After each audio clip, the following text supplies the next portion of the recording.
일명 어금니 아빠로 불리던 이영학 씨 사건으로 온 국민이 충격에 빠졌습니다. 특히 이 씨가 병든 딸을 위해 기부금을 모으는 천사 아빠로 알려져 왔기 때문에 국민들의 분노가 더욱 큰데요. 문제는 이번 사건으로 기부에 대한 불신이 확산되면서 기부 포비아라는 말까지 나오고 있다는 점입니다. 자칫 선량한 피해자를 양산할 수 있어 우려가 되는데요. 대책이 필요해 보입니다. 관련해서 법무법인 정향의 유진영 변호사와 이야기 나눠보겠습니다. 안녕하십니까? 네, 안녕하세요. 네, 일단 기부 거부, 즉 기부 포비아라는 단어가 나오고 있는데 그 배경은 무엇일까요? 네, 지난 8월 적발된 새희망 씨앗 사건과 지난 10월 5일 적발된 어금니 아빠 사건이 주요 배경으로 작용하고 있는 것 같습니다. 네. 새희망 씨앗 사건의 경우에 해당 사단법인 회장과 대표 등이 불우 청소년과 결손 아동을 위한 후원금을 4년 동안 모금한 후에 이 가운데 128억 원을 빼돌린 혐의를 받고 있습니다. 이와 관련해서 일반 시민 피해자만 4만 9천여 명에 달하는 것으로 알려져 있습니다. 네. 그리고 어금니 아빠 사건의 경우에는 부녀가 얼굴 전체에 종양이 자라는 거대 백악종이라는 희귀병을 앓고 있음을 이용하여 SNS에 자신들의 사연을 올려 후원금을 받았는데 네. 이모 씨가 딸의 친구를 살해한 사실과 평소 외제차를 타고 다닌 사실 등이 밝혀지면서 국민들에게 큰 충격을 주었습니다.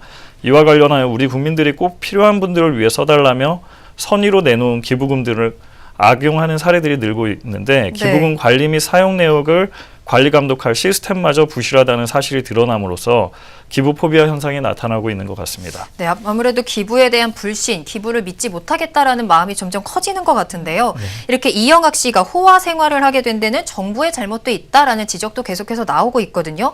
우리나라 복지제도에 좀 허점이 있는 것으로 보여지는데 어떻습니까? 네, 맞습니다. 복지 예산은 점점 증가하고 있는데 이를 체계적으로 감시하고 관리 운용할 수 있는 전담 인력이 턱없이 부족하고요. 네. 이에 대한 지원도 부실한 것이 가장 큰 허점이라고 생각합니다. 즉 복지를 지향하고 추구하면서 외형은 커졌으나 내실을 다지지 못했고 복지에 대한 인식 수준이 과거에 머물러 있기 때문입니다. 네. 예를 들어 2015년 기준 34,743개에 달하는 공익법인에 대한 국세청 전담 인력이 4명에 불과한 데다가 네. 기부금 단체의 지정 및 취소는 기획재정부에서 하고 있고 관리 감독은 관할 주무부처가 담당하고 결산 내역 공시 및 감시 등은 국세청이 맡고 있는 삼원화된 구조도 문제라고 생각합니다. 기부를 제대로 관리할 수 있는 부처가 없다라고 볼 수 있겠군요. 네, 맞습니다. 그렇다면 이제 기부 투명성을 좀 높이기 위해서 어떤 방법들이 있어야 될까요?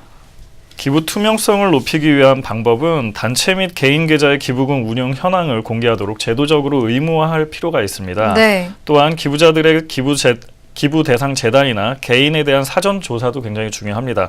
이와 관련하여 이사회 회의록, 업무 추진비 현황 등에 대한 공개 및 조사뿐만 아니라 고유 목적 사업비와 일반 관리비 등 내용을 살펴봄으로써 실제 사업에 얼마가 사용되고 집행되었는지 살펴볼 필요가 있습니다. 그렇죠. 내가 기부한 돈이 정확하게 어떻게 쓰이고 있는지를 좀 알 수 있으면 더 좋을 것 같습니다. 네, 맞습니다. 현재 법적으로 기부와 관련된 법들에는 어떤 게 있습니까? 네, 대표적으로 기부금품의 모집 및 사용에 관한 법률이 있고요. 상속세 및 증여세법, 소득세법, 공익신탁법, 그리고 조세특례제한법 등이 있습니다. 네, 앞서 말씀해 주신 새희망 씨앗 사건이라든지 이번에 이영학 사건과 같이 이런 기부금을 좀 잘못 사용하거나 좀 횡령했을 경우에 처벌은 어떻게 되고 있죠? 네, 업무상 배임 횡령죄의 경우에는 이제 형법 및 특정경제범죄 가중 처벌에 관한 법률에 이제 규정이 되어 있고요. 네. 그다음에 특히 그 사건과 관련해서는 이와 별도로 기부금품법의 제16조, 제17조, 제18조에 이제 징역, 벌금, 과태료 등의 그 처벌 조항이 규정되어 있습니다.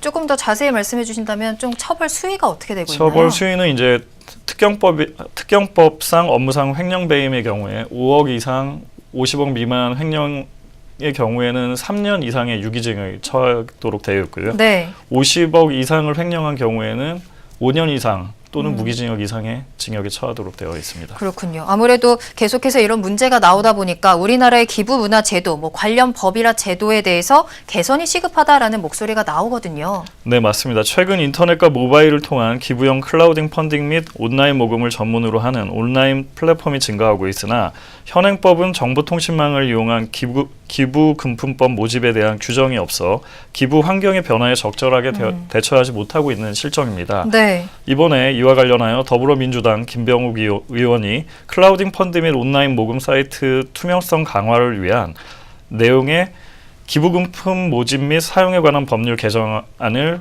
대표 발의하기도 했습니다. 네. 또한 정부에서 모금단체를 검증할 제도적 시스템을 구축하여 기부금의 모금 및 운용에 관한 투명성을 확보함으로써 기부 포비아 현상을 불식시켜야 합니다. 호주나 영국, 싱가포르 등에서 모금단체들이 정부에서 받은 승인번호를 사용하도록 해 번호만 검색하면 믿을 만한 단체인지 손쉽게 확인이 가능한 것도 참조할 만한 네. 네. 사안이군요. 네. 아무래도 좀 선진국들과 비교해서 좀 제도를 보완할 필요가 있어 보입니다. 뭐 요즘 날씨도 추워지고 연말이 다가오고 있지 않습니까? 좀 네. 기부가 활발해지는 계절인데 국민들의 선한 마음이 악용되는 일은 없어야겠습니다. 지금까지 법무법인 정향의 유진영 변호사와 이야기 나눠봤습니다.